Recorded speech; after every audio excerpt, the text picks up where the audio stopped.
All right, ladies and gentlemen, it's time for our first match of the night. Introducing the first fighter to the cage, Gino Ciprius.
And his opponent, making his way to the Combat Quest cage, Breland Carroll.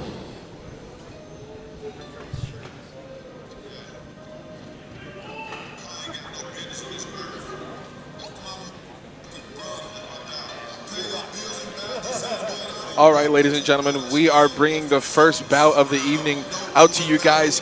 Already in the cage, made his entrance, Gino Ciprius. Right now making his entrance, his opponent, Breland Carroll. He was one of the most dominant, most frequently competing, and highly skilled jiu-jitsu grapplers we have seen in Vigilant MMA. He was a champion, and then he became a champ.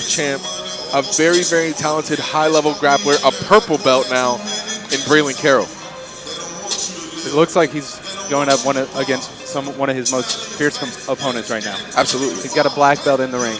And the difference between these degrees of belts is All astronomical. right, ladies and gentlemen, it's time for our first bout of the evening. That's actually a mistype. Introducing, Ciprius is a purple he is belt. a three-stripe purple belt out of black tie Brazilian Jiu-Jitsu, Gino Ciprius.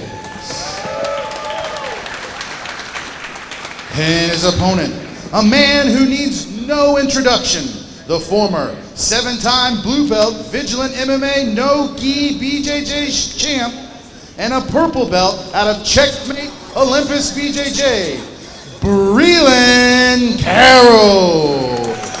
Ladies and gentlemen, this is a 160 to 65 pound no-gi BJJ match, $200, winner takes all. Referee in charge, Pedrino.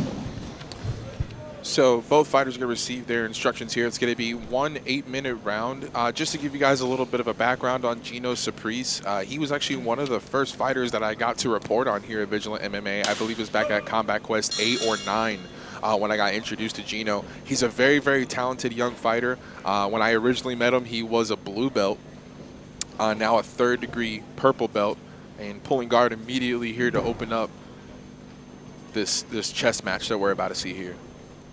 Now they're a really different 160, 165 pound frame. Absolutely.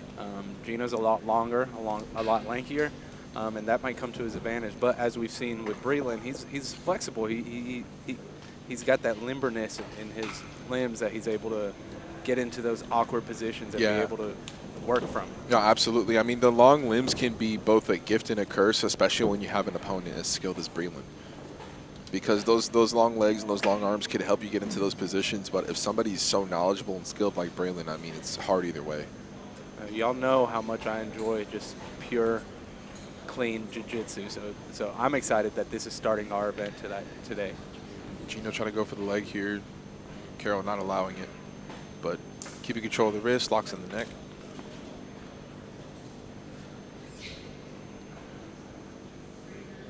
Now, nobody's really gotten that advantage yet. No. And neither one seemed to be showing too much urgency right now either. Like I said, this is a chess match. Absolutely. Pure Jits is just a chess match. It's jazz. It's smooth. It moves, and you gotta flow with it. Absolutely. And for those unfamiliar with jiu-jitsu, it's strictly grappling. Only way to win is by submitting your opponent. And if for some reason there is no submission by the time runs out, we will have overtime. And if we need it, I will explain the rules at that time. So we've seen in the past that Breland likes to pull guard right away. Right. So he's in a kind of an unfamiliar territory. Not to say that he's not comfortable on top. I think he just prefers to work from the bottom, as do a lot of competitors. So that's why Gino pulled guard right from the start. Right. Make them come to you. Make them make their first move. Like I said, it's very reactive with jiu-jitsu, and it's beautiful when it comes all together like that. Absolutely. And there's so many little pieces and parts of jiu-jitsu. I mean, beautiful job to stay with it there by Gino Ciprius, secure the takedown. And now we see a little bit of a change in pace. We see Carroll back to where he's in his comfort zone here on bottom. And let's see if Ciprius go to works on top here. And like I said, they're two different builds. So I feel like Breland's not going to have to expel as much energy since Gino's such a much longer 160, so the weight doesn't really sit on top of him as much as when it was reversed and Breland was on top. He was having to hold most of that body of him where all his weight is. Right. And both fighters have a leg tied up here. Looking to pick that ankle. He's going Ciprius, for that heel hook. Not able to secure it. What a reversal there by Breland to end up on top, but still securing that leg. Close to it. Clean tap. That was it. There was a tap from Breland Carroll. It was so swift, nobody even really saw it, but a very, very swift heel hook there from Gino Ciprius. Let's see if we can get a replay on that. Now listen, those heel hooks, they are scary, scary holds. They just come in that quick, and then once you pull and crank just a little bit, I mean, your whole leg can go from Absolutely.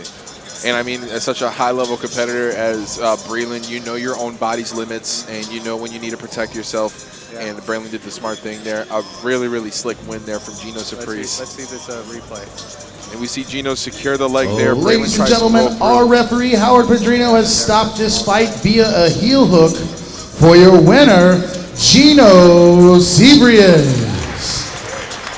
Congratulations to the winner, Gino Ciprius, the third-degree purple belt. Now, Gino, you came in here today. It's a nice platform to compete on in some jiu-jitsu. Did you have any added pressure coming in here and competing at this level?